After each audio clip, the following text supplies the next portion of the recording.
Hebreus, o legado cultural monoteísta. Migração, perseguição, lutas e cativeiros fazem parte da história do povo hebreu, mesmo sem construir um império territorial e vivendo dispersos pelo mundo. Os hebreus conseguiram preservar sua tradição cultural e transmitiram a herança a outros povos. O monoteísmo, isso é, a crença em um Deus único. Para conhecer alguns aspectos da cultura desse povo semita, os pesquisadores utilizaram fontes variadas, com os vestígios arqueológicos e textos da Bíblia que, para os cristãos, correspondem aos textos do Antigo Testamento. Uma particularidade em relação à Bíblia é que esse livro combina narrativas históricas com mensagens éticas e religiosas. E muitas de suas passagens ainda não encontraram confirmação nas pesquisas arqueológicas, gerando questionamentos sobre a historicidade de alguns de seus trechos. Mesmo assim, os trechos bíblicos constituem material de um trabalho do historiador e uma rica fonte de informação para os costumes, crenças e amplos aspectos da cultura do povo hebreu. Judaísmo.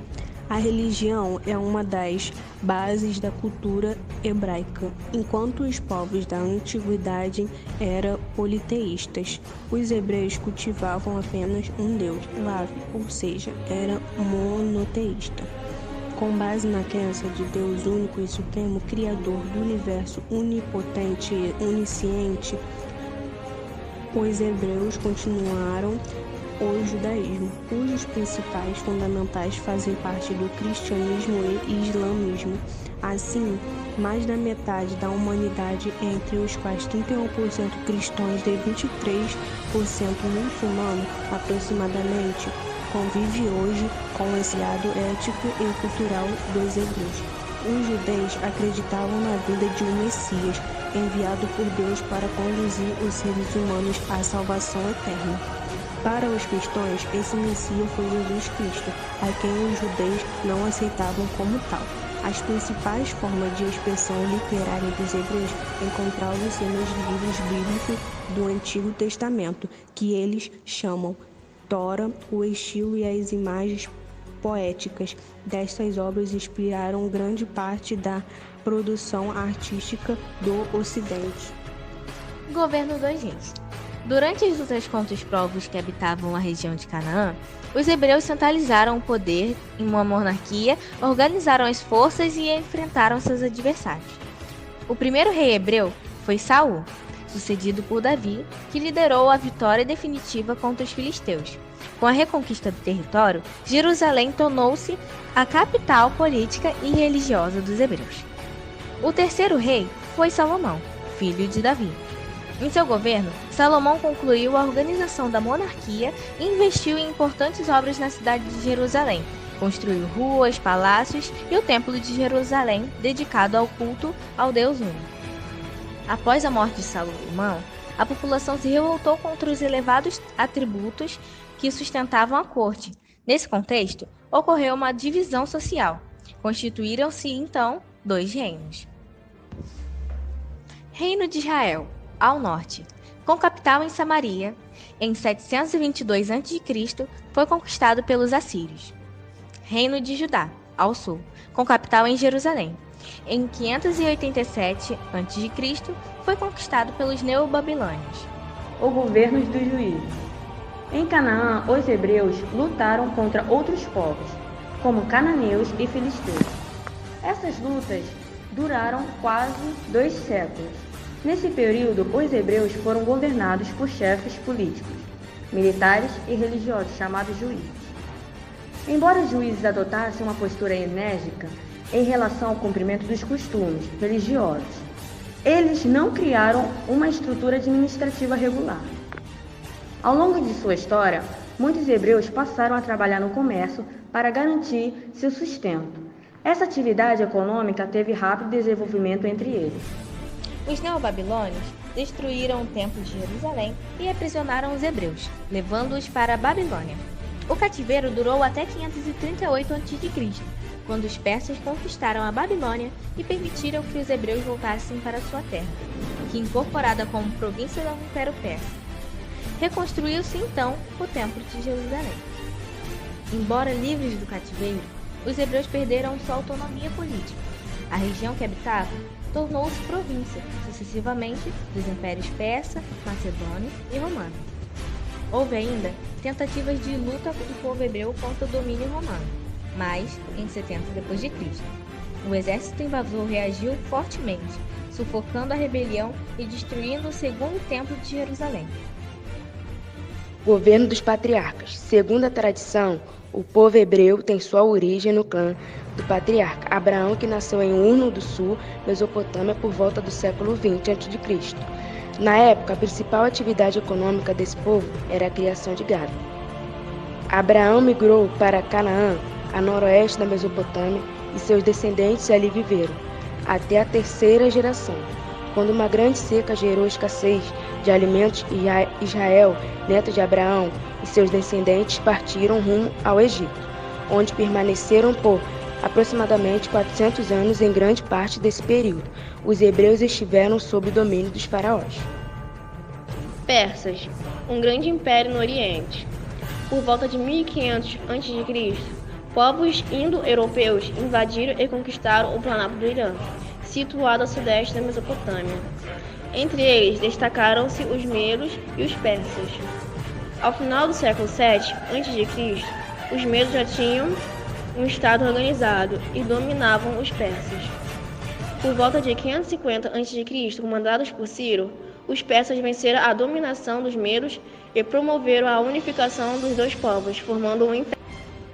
Por meio de conquistas militares, Ciro e seus sucessores Cambises e Diário I expandiram os domínios do Império Persa, que chegou a atingir uma extensão de cerca de 5 milhões de quilômetros quadrados. Em 490 a.C., no entanto, ao tentar conquistar Atenas, Diário I foi derrotado na Batalha de Maratona, que marcou o fim da expansão persa. Nova tentativa foi empreendida por Xerxes, sucessor de Diário I, que também fracassou. O Império Persa começou a enfraquecer em 330 a.C., foi conquistado pelos macedônios. Administração do Império. Durante o reinado de Dário I, 1521 a 1485 a.C., o Império Persa atingiu sua extensão máxima, do Vale do Rio indo até o Egito e o Mediterrâneo Oriental, para cuidar dos territórios conquistados. Desenvolveu-se uma complexa organização administrativa. O império foi dividido em províncias, chamadas satrápias, e cada uma passou a ser governada por um administrador, denominado sátrapa. Prevenindo-se contra o excesso de autoridade dos satrapas, Dário I criou um sistema de vigilância e controle, designando um general de sua confiança como chefe do exército de cada satrapa. Além disso, periodicamente, enviava altos funcionários de todas as províncias para fiscalizar os satrapas. Pelos diferentes povos, os persas aperfeiçoaram os transportes e as comunicações, construíram grandes estradas para ligar as principais cidades do império, destacando-se a Estrada Real, entre Susa e Charles, com cerca de 2.600 km de extensão. Comércio e cunhagem de moedas. A economia persa baseava-se na agricultura, centeio, trigo e cevada, e na criação de gado. Depois, com a expansão do império, estimulou-se o artesanato e o comércio. Para facilitar as trocas comerciais, Dário I mandou cunhar moedas de ouro, chamadas de dário. Posteriormente, permitiu-se a cunhagem de moedas de prata. Zoroastrismo. Por volta do século IV a.C., Zoroastro fundou o zoroastrismo, religião cuja doutrina foi exposta no livro Zen de Avesta. Zoroastro pregava a existência de uma incessante luta entre Ormuz, deus do bem, e Arima, deus do mal. Afirmava que no dia do juízo final, quando todas as pessoas seriam julgadas por suas ações, Ormuz venceria definitivamente Arima. Além disso, valorizava o livre-arbítrio. Isto é, cada pessoa era livre para escolher entre o caminho do bem e o do mal. Conforme sua escolha, a pessoa responderia pelas consequências no dia do juízo final. O zoroastrismo, à sua maneira, contém alguns princípios religiosos e morais encontrados também no cristianismo, no judaísmo e no islamismo, como as ideias de juízo final, ressurreição dos mortos, eternidade no céu ou no inferno.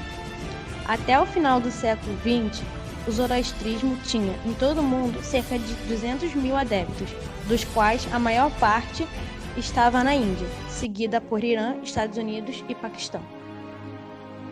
A criação do Estado de Israel foi apenas em 1948, com o apoio da Organização das Nações Unidas, que nasceu o Estado de Israel, como o conhecemos hoje em dia.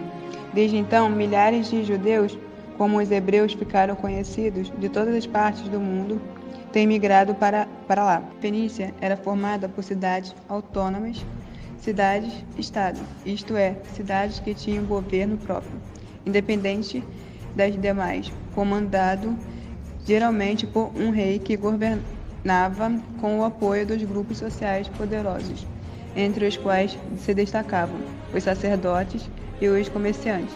Na maioria das cidades fenícias, com destaque para Biblos, Sidom, Tiro e Ugarite. A sociedade era composta de comerciantes marítimos. Eram frequentes as disputas políticas e econômicas pelos mercados entre os comerciantes fenícios, mas nenhuma cidade era suficientemente poderosa para impor seu domínio às demais. Entretanto, de tempos em tempos, uma cidade destacava-se no plano econômico e político. Foi o caso, por exemplo, de cidade de Tiro de 1000 a.C. a 704 a.C., quando então a região de Fenícia passou a ser dominada por diversos povos. Primeiro foram os assírios, depois os neobabilônios e os persas. Por fim, em 332 a.C., foi conquistada pelos macedônios. Navegação e comércio. O comércio marítimo era a principal atividade econômica dos fenícios. Assim, eles exportavam armas de bronze e de ferro, joias de ouro e de prata, estátuas religiosas, vidros coloridos, pinturas de tecidos, entre outros produtos. E importavam marfim, metais, perfumes, pedras preciosas, cavalos, cereais e etc. Os fenícios fundaram diversas colônias em lugares como Chipre, Sicília, Sardênia, sul da Espanha e norte da África, onde se destacou a colônia de Cartago. Essas colônias servem de entreposto comercial. Alfabeto fenício. Os fenícios desenvolveram uma das mais importantes formas de registro da comunicação humana, o alfabeto. Com a expansão do comércio, passaram a necessitar de um meio mais prático que os auxiliasse nas translações comerciais com outros povos. Assim, criaram e adaptaram e divulgaram a escrita alfabética. O alfabeto fenício permite que a escrita se torne, aos poucos, um meio de comunicação acessível a um grupo de cada vez maior de pessoas.